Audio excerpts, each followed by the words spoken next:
Romanos 7, ¿no? 7:7, que es donde comenzaríamos los estudios esta noche. Es una porción que tiene su complejidad, ¿verdad? Porque pareciera que hay como contradicciones a veces, ¿no? Y para entender este pasaje, ¿no? ¿A qué viene esta pregunta con que comienza Pablo en el capítulo 7, ¿no? Que dice, ¿qué diremos pues? ¿La ley es pecado?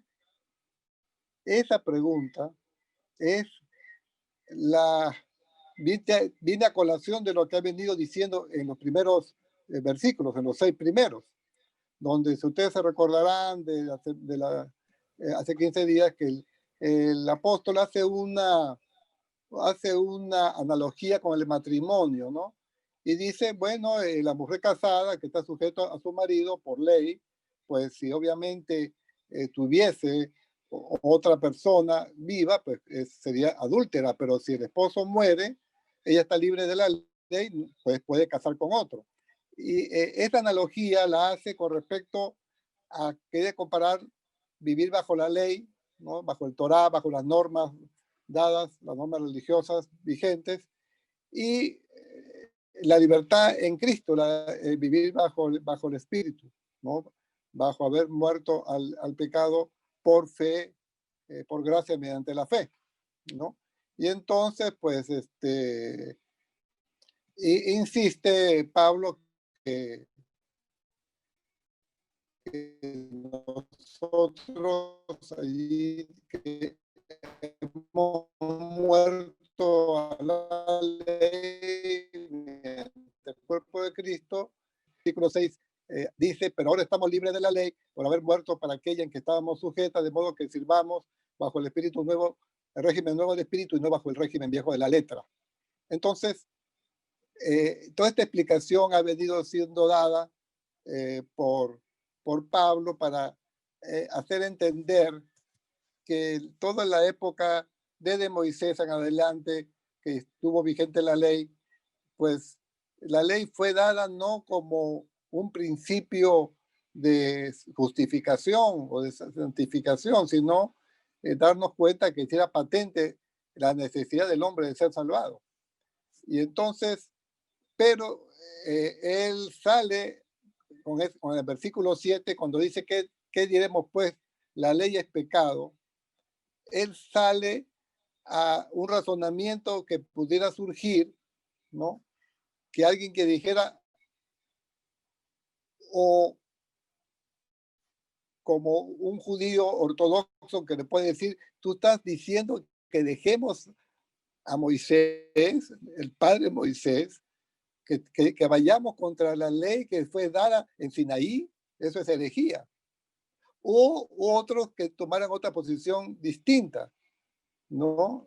Totalmente laxa. Dijeron, oh, bueno, si ya no estamos bajo la ley, si la ley ya no nos rige, pues vivamos con mucha libertad, ¿no? Vivamos, ya no, si la ley ya no, ya hemos muerto para la ley, entonces el no matarás, no adulterarás, no robarás, como que eso no nos aplica mucho. Y enseguida, ante este intento de razonamiento, cualquiera de los dos, él dice, en ninguna manera, ¿no? Eso es como ya lo he comentado otras veces el pastor Giorgio, es un doble negativo, dice, es un decir, de ninguna manera, nunca. O sea, esto lo que yo he dicho no implica que la ley dada por Dios, ¿no? Es mala en sí misma, es mala en sí misma, ¿no? Pero lo que dice, ¿qué función ha tenido la ley? Y él dice, pero yo no conocí el pecado sino por la ley, porque tampoco conociera la codicia si la ley no dijera no codiciarás. ¿Qué está tratando de decir él? ¿No? Supongamos que tenemos una dolencia, un dolor en una pierna, nos hemos golpeado, o un futbolista se ha golpeado fuertemente en un choque y van y le toman unos rayos X. Y entonces ese rayo X se aprecia que hay una fractura. La culpa de la fractura la tiene los rayos X. Pues obviamente no. O sea, igual es lo que trata de decir aquí Pablo. No, un momentito, yo no estoy diciendo que la ley, ¿no? Que la ley es culpable del pecado, sino solamente que la revela, que hace patente, hace patente. Y como dice, y cuando dice, porque tampoco conociera la codicia si la ley no dijera no codiciarás, está dando un ejemplo analógico. No quiere decir que ningún ser humano después de Adán no es consciente de que es codicioso. Lo que está tratando de decir es que la ley, con la ley no hay duda, no te ilumina y te dice claramente que tú sí, ¿no? Que tú estás bajo una naturaleza pecaminosa que te lleva a eso. Pero la ley funciona como una radio seca y te dice, tú tienes una naturaleza pecaminosa, tú la tienes.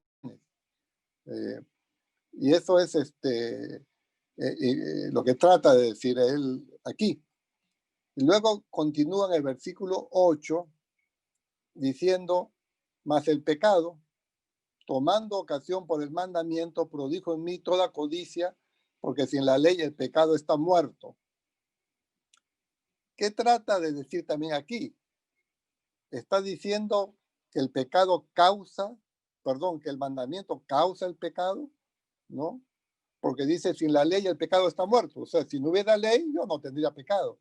No, lo que está diciendo es que tú no la ley provoca pecado debido a que tenemos la naturaleza pecaminosa. No es que tenemos pecado porque la ley lo provoca, la ley lo causa, la ley es causa de pecado, sino que está diciendo que en nosotros hay una naturaleza que tiende y la maldad inherente del hombre, esa naturaleza pecaminosa, no tiene una maldad tan grande que inclusive las cosas buenas las tuerce para mal, no las tuerce para mal. Y la convierte más bien en causa de tentación a pecar, de ocasión de pecado, ¿no? No sé si ustedes conocen un libro que escribió San Agustín, Agustín de Hipona, el obispo de Hipona, uno de los padres de la iglesia, que se llama Confesiones, donde él narra toda su historia, su biografía de joven y cómo llega a la fe. Y entre las cosas que él narra era que una vez, cuando era muy joven, vivía cerca de un lugar donde había un árbol con frutas y que obviamente era propiedad de otro, ¿no? Y entró con un amigo a robarlo y robaron muchas frutas, y gran cantidad, y eran peras, gran cantidad de peras robó. Y dice, ¿era para comerlas? No, no era para comerlas. De hecho, se lo arrojamos a los puercos. ¿Pero por qué? Dice él, ¿por qué las robé? Por el placer de la fruta prohibida, ¿no? O sea, la naturaleza humana es tan eh, eh, malvada, la naturaleza pecaminosa, que, que más bien una norma que te dice no robes, nosotros más bien nos incita a robar, ¿no? Y es lo que está diciendo aquí, lo que está diciendo Pablo, ¿no? En esa, cuando dice el pecado tomando ocasión por el mandamiento, es que tergiversa tanto, ¿no? Hasta lo bueno, en este caso es la ley, que, que la convierte en vez de ser de una, de cumplir una función de que nos refrene, que nos diga, ojo, eso es pecado, ¿no? Ojo, el rayos X te dice que tu pierna está fracturada, no camines, tienes que enyesarla, hacemos lo contrario, o sea, es así. Entonces, él luego continúa analizando este tema, ¿no? Esta lucha que hay entre el pecado inherente del hombre y la función de la ley que fue dada con la intención de que nos refrenáramos, por una parte, y que vemos que la ley más bien dice ha cumplido un efecto contrario. Y dice luego en el versículo 9, y yo sin la ley vivía en un tiempo, pero vinido el mandamiento, el pecado revivió y yo morí. Cuando dice yo sin la ley vivía en un tiempo, ¿no? Realmente no es que él adulto y mientras no le enseñaron la ley, pues él no sabía lo que era pecado, no. se está refiriendo cuando dice yo sin la ley vivía en un tiempo, era cuando era niño, cuando era un niño todavía inocente, cuando todavía no tenía razonamiento o claridad o conocimiento de lo que era bueno y malo. Pero cuando ha venido el mandamiento, cuando ya llegué a una edad en que tuve uso de razón y capacidad de decisión, y conocí el mandamiento, se me enseñó, dice, el pecado revivió. Noten que no dice el pecado surgió, y ese pecado allí significa mi naturaleza pecaminosa, revivió.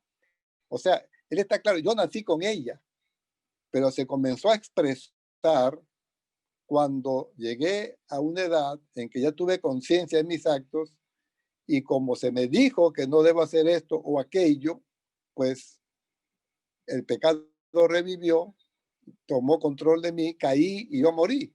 Morí en el sentido que pequé, que me separé más, ¿no? Y esto es lo que él sigue acá, ¿cómo se llama? Desarrollando, ¿no? Desarrollando, tratando de hacer ver esa contradicción, esa paradoja de algo que fue dado por Dios con una intención de, de cuidarnos, de buscar agradarle de algún modo, pues cumplió una función distinta. Luego, en el versículo 10 al 12, dice, y hallé que el mismo mandamiento que era para vida, a mí me resultó para muerte, porque el pecado, tomando ocasión por el mandamiento, me engañó y por él me mató. Entonces sigue insistiendo en eso, ¿no? Que ese mandamiento era para vida. O sea, él dice, no fue dado con otra ocasión, ¿no? Dios no nos creó unas normas, ¿no? Simplemente porque sabíamos que íbamos a caer y simplemente nos quiso, pues, que pecáramos. Como, obviamente eso es imposible porque Dios es santo, Dios, ¿no? No tienta ni puede ser tentado. O sea, Dios no busca que tengamos ocasión de pecar. Por tanto, pues el que él dice, y ese mismo a mí me resultó para muerte, a mí y a todo ser humano, ¿por qué? Porque el pecado, porque mi naturaleza es pecaminosa y así es todo el hombre, tomando ocasión por el mandamiento, me engañó. O sea, siempre Satanás actúa tan subrepticiamente que usa hasta lo bueno para malo, ¿no? Recuerden en el jardín del Edén, cuando le dice a Eva, ¿no? Que coma, ella, ella dice, no, nos ha dicho que si comiéramos moriremos. Y él le dice, ¿te ha dicho eso? No, no, sí, todo lo contrario, ¿no? Cuando comas conocerás la ciencia del bien y del mal. Entonces, está engañando allí, eso es falso. Y es verdad que ella fue engañada, pero engañada no quiere decir que no seamos responsables de la acción, ¿no? El engaño no es que te libera de la responsabilidad. Es muy común, ustedes deben haber visto una estafa muy común, ¿no? Que se te acerca a alguien y te dice, tengo un guachito premiado, ¿no? Pero yo no lo puedo cobrar porque no tengo DNI, etcétera. Y entonces, y el guachito, pues, usted mire acá, ¿cuánto es el guachito? Porque yo tampoco sé leer. Y entonces dice, 1.000.000 de soles. Y entonces el señor le dice, señor, deme algo usted, ¿no? No sé, yo no sé cuánto he ganado. Entonces ahí usted comienza a maquinar, ¿no? Ah, caramba. No, usted ganó 100 soles. Ah, bueno, usted me lo puede cobrar. Bueno, está bien, pero hago el favor y le doy 100 soles. Y se va. Y cuando usted va a cotejar el guachito, ve que es falso, ¿no es cierto? El señor lo engañó, pues sí, lo engañó. Pero usted pretendía engañarlo a él, ¿no? Entonces, usted no es no responsable por lo que hizo, claro que es responsable, ¿no? Y aquí es también lo que él dice, cuando él dice me engañó, Pablo no está diciendo yo no soy responsable, a mí el pecado, mi naturaleza pecaminosa me obliga y por tanto no me puede nadie reclamar ni Dios de mis actos pecaminosos. Esto no es así, esto no es así. Por tanto, él concluye, después de dar toda esta explicación, que dice, de manera que la ley de la verdad es santa y el mandamiento santo, justo y bueno, ¿no? Está diciendo, fíjese, es santo porque lo dio Dios y Dios es santo, ¿no? El mandamiento, por tanto, es santo. Es justo porque lo que él buscaba era justicia, que el hombre de alguna manera se adecuara, se tratara de evitar el pecado. Y bueno, porque tenía esa intención. Es interesante acudir si podemos acudir a Gálatas un momentito, no hace falta que se muevan, en que en Gálatas da una explicación interesante, Pablo también hablando de esto, que quizás nos ilumina, aclara más esta porción. Y en Gálatas 3, él dice, y que por la ley, Gálatas 3, de versículos 11 en adelante, dice que por la ley ninguno se justifica para con Dios, porque el justo por la fe vivirá. O sea, él sigue diciendo, señores, la ley no es para salvar, la ley no es para justificar, ¿no? La justificación es por la fe, ¿no? Y luego dice, y la ley no es de fe, sino que dice, el que hiciera estas obras vivirá por ellas. Y luego dice, Cristo nos redimió de la maldición de la ley, hecho por nosotros maldición, para que en Cristo Jesús la bendición de Abraham alcanzase a los gentiles, a fin de que por la fe recibiésemos la promesa del Espíritu. Pero ahora viene algo bien interesante. En el versículo 16 dice, y dice algo bien importante, a Abraham fueron hechas las promesas y a su simiente.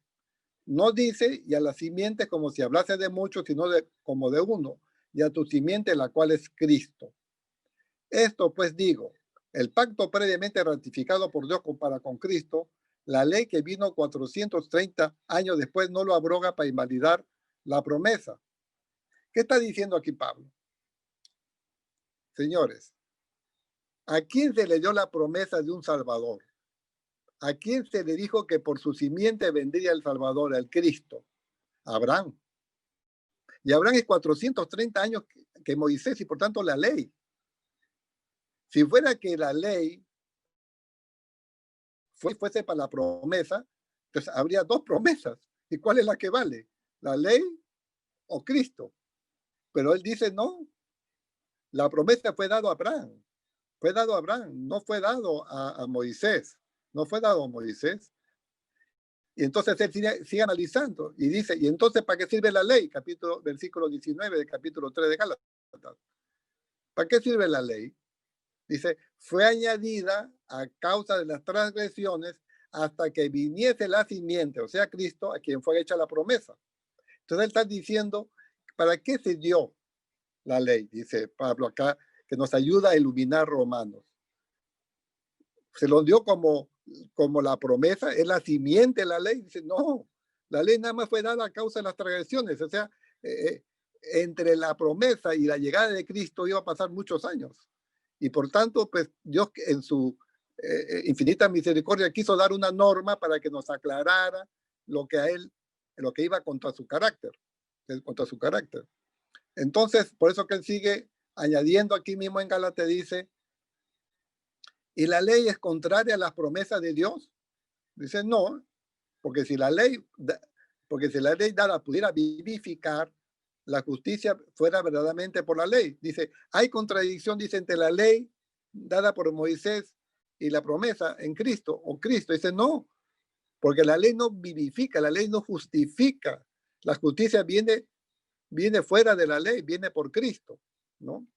Y entonces sigue aclarando, y aquí esta es la parte a que quería llegar, dice, de manera que la ley ha sido nuestro ayo, nuestro tutor, para llevarnos a Cristo, a fin de que fuésemos justificados por la fe. Pero vendida la fe, ya está la fe, ya llegó Cristo, ya no estamos bajo ayo, ¿no? El ayo se le da a un niño, ¿no? Antiguamente era un tutor que cuidaba al niño, que educaba al niño, ¿no? Inclusive hasta ahora hay institutrices, hasta ahora hay la señora que es uno de servicio que ayuda a cuidar al niño, a muchas madres que trabajan, etcétera. Entonces dice, pero eso funciona y sirve cuando éramos niños. Pero venida la fe, ya cuando hemos conocido a Cristo, ya vino Cristo, y esa es la justificación, ya no estamos bajo ayo, porque todos sois hijos de Dios por la fe en Cristo Jesús. Entonces, esta enseñanza de Pablo en Romanos trata de explicar esto, ¿no?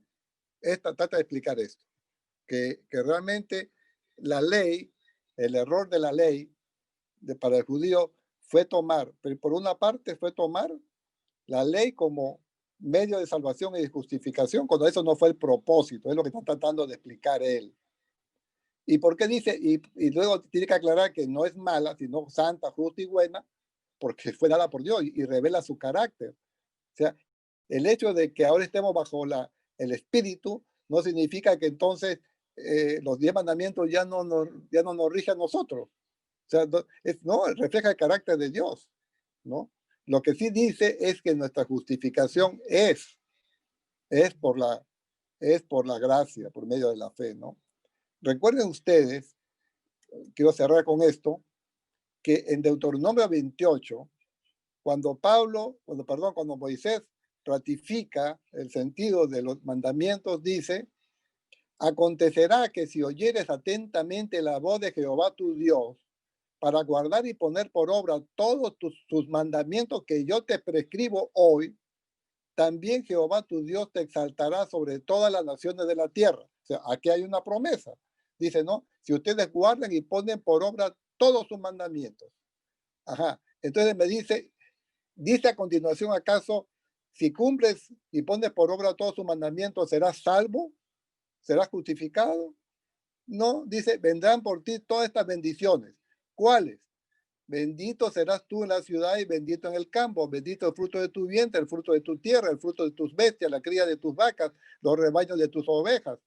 Está hablando de bendiciones materiales, ¿no? Lo único, nunca, cuando se dieron los 10 mandamientos y se insistió tanto Moisés antes y ahora en Deuteronomio, cuando él insiste y luego hablará luego las maldiciones por no cumplirlas, los mandamientos, no está prometiendo, no está diciendo que el que cumpla los mandamientos va a tener bendiciones espirituales, va a tener justificación. O sea, en ningún momento les dijo eso Moisés a los judíos, ¿no? Y entonces el tema fue que sí lo tomaron como eso, lo tomaron como que cumplir normas era la manera de justificarse. Entonces, Pablo, pues aquí en Romanos, ha salido a todo esto a explicarnos que ahora estamos bajo la gracia. Cristo murió, ¿no? Y ya no necesitamos el ayo. El ayo era decir, tú necesitas salvación. Ahora ya la tenemos en Cristo para el que da el paso de fe. Y eso es lo que está aquí pues explicando Pablo en esta porción, que ciertamente nos puede a veces llegar a cierta confusión, pero es lo que, ¿cómo se llama? Ha venido, a tratar de explicar Pablo, por una parte, haciéndonos ver que ya no estamos bajo la ley, ya no estamos en el sentido de que estamos siendo llevados de la mano de un ayo, sino que ya estamos con Dios, ya no necesitamos el ayo. Ahora estamos en la gracia. El Espíritu Santo reina en el corazón y es el que ahora nos posibilita vivir de un modo agradable a Dios. Bueno, hermanos, eso es este breve, no sé si todavía creo que ya es el tiempo. Vamos a orar para que Dios nos haga entender esto y que nunca consideremos pues que el estar bajo la gracia y el vivir bajo la gracia signifique que debemos sentirnos liberados de cumplir los mandamientos, de cumplir sus ordenanzas. También es importante recordar que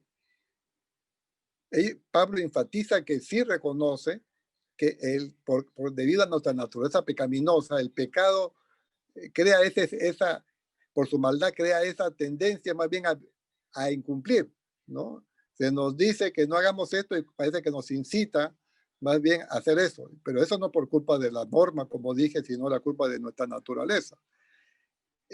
Por eso que es importante en nuestras iglesias que todas las normas que la iglesia ponga sean basadas en las exigencias de Dios. En la medida que carguemos a la iglesia, a nuestros fieles, a los miembros de la congregación, con normas que no son bíblicas, lo único que hacemos es propiciar más pecados, en el sentido que la norma puede ser que no sea mala en sí misma, ¿no? Pero como tiene este efecto negativo por causa de nuestra naturaleza pecaminosa, eh, lo único que hace es incrementar pues la posibilidad de que actuemos así, ¿no? Con esa maldad inherente. Pues nos vamos a orar. Señor y Padre, gracias porque nos revela, Señor, que tuviste una, hiciste una obra de misericordia dándonos la ley para que estemos claramente conscientes de nuestra naturaleza pecaminosa y que tuviéramos por clara conciencia de que necesitamos un Salvador. Señor, nadie busca redimirse si se siente santo, si se siente que no está en pecado, si no siente necesidad de reconciliarse con Dios. La ley sirvió para eso, pero ahora ya que llegó la gracia, que llegó Cristo y su sacrificio, Señor, que seamos conscientes que por eso, por gracia, por medio de la fe, ahora estamos en una relación imperecedera, eterna, y que entender esto, Señor, es la motivación también de buscar predicar, de buscar hacer discípulos. Ayúdanos que seamos así, Señor. Te lo pedimos todo esto en el nombre de tu Hijo Jesús. Amén.